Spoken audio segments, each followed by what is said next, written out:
We understand oil. We know we have to deal with Iraq and Iran and Venezuela and Russia.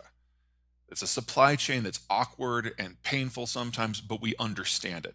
If you want to move to EV, you have to replace the oil supply chain system with 13 more. And we have to deal with 60 countries instead of 5. And if we lose access to any of them, the whole thing collapses. So in a deglobalized world, EVs in the way you're thinking cannot happen. You have everything No, packetized no, and no. able I to hear what move. you're saying, and assuming that the numbers work out, I can't speak to that. I haven't seen your data on that. But assuming the numbers work out, we are talking about a different sort of manufacturing system that again has co-location between population centers and where the manufacturing is actually done. In that scenario, you're talking about the number of ton freight miles being reduced by in excess of 95%. So I'm not saying what you're saying is wrong. I'm saying you can't use any of the data we have for our current distribution system to apply that to that model, because that model fundamentally obliviates the old system. Do I think we're going in some version of that direction? Yeah.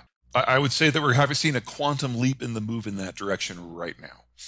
Right now, Hong Kong, Shenzhen, and Shanghai are offline. We don't know when they're Yeah. going to come back. And this is the new normal for China because they don't have a vaccine. So anyone who hasn't already moved their manufacturing is just absolutely getting beaten about the head and shoulders right now. So what you're seeing, what you're talking about there, that transition is happening right now. Yeah, if okay, number one, small ships can't make cross oceanic trips. They just don't have the range.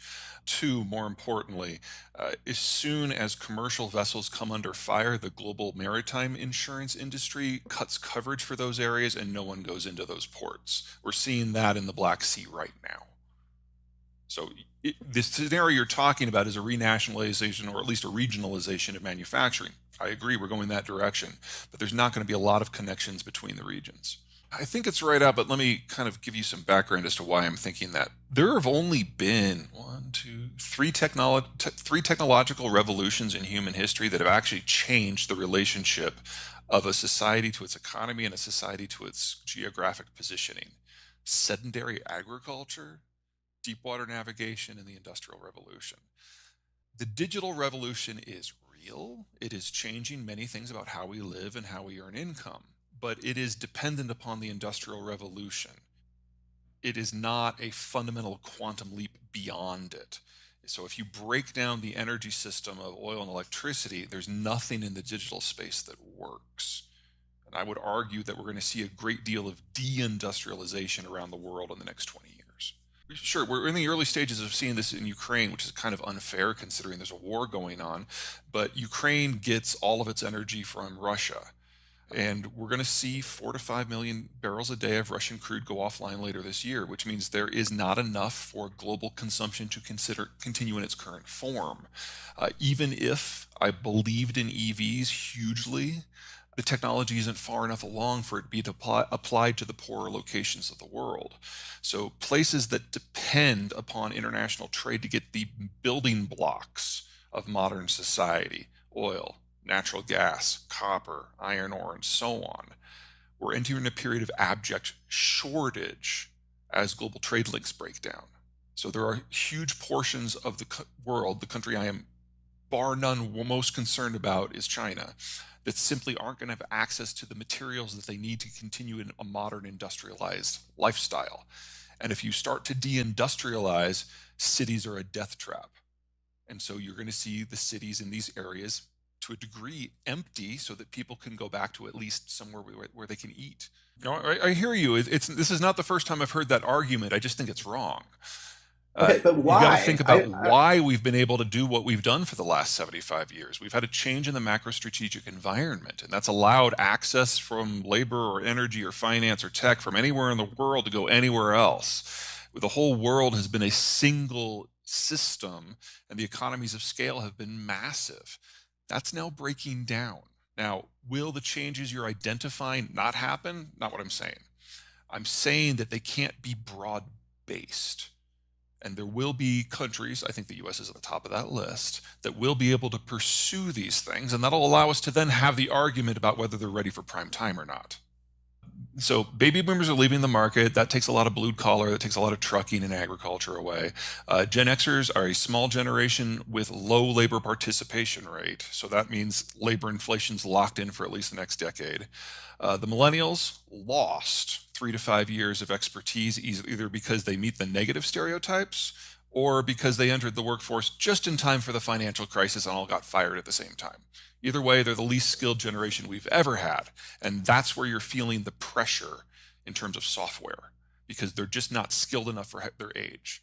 But the next generation down, the Zoomers, they're antisocial. They were raised by Gen X. They were told that you had to be better than everyone else if you wanted to survive. Their dream job is to live in a closet coding. It's the only job they want. So at least I have some good news for you guys.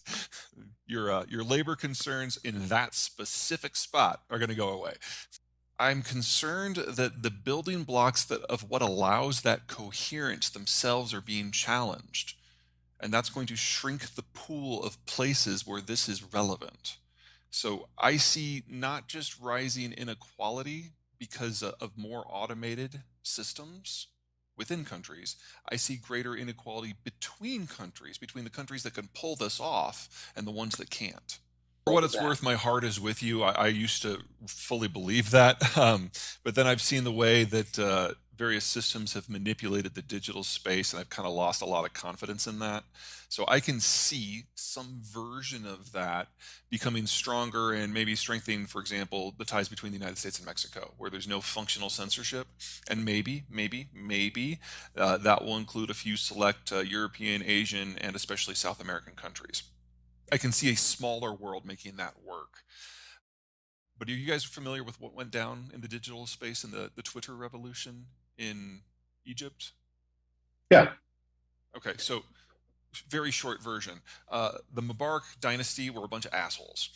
And so when the people rose up against it, the military stood back and made sure that all the digital avenues were open. And it resulted in the Mubarak fall.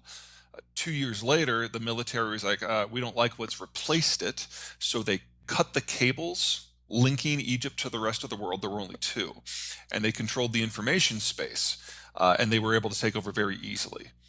About a year after that, the Russians came to Egypt to find out how it was done. So then the Russians went and put digital kill switches on the 4 cables that go in and out of Russia. That's one of the reasons the information space in Russia is so tight and so ridiculous right now.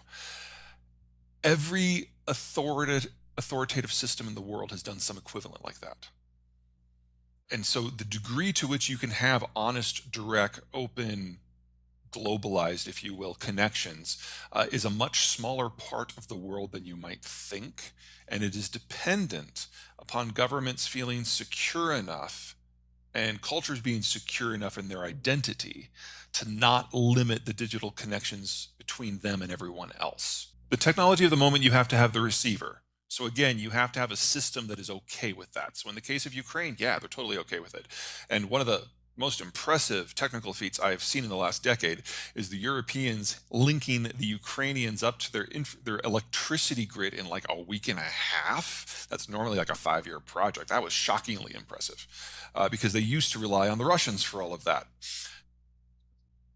If that had not been in place, Ukraine would be in the dark right now.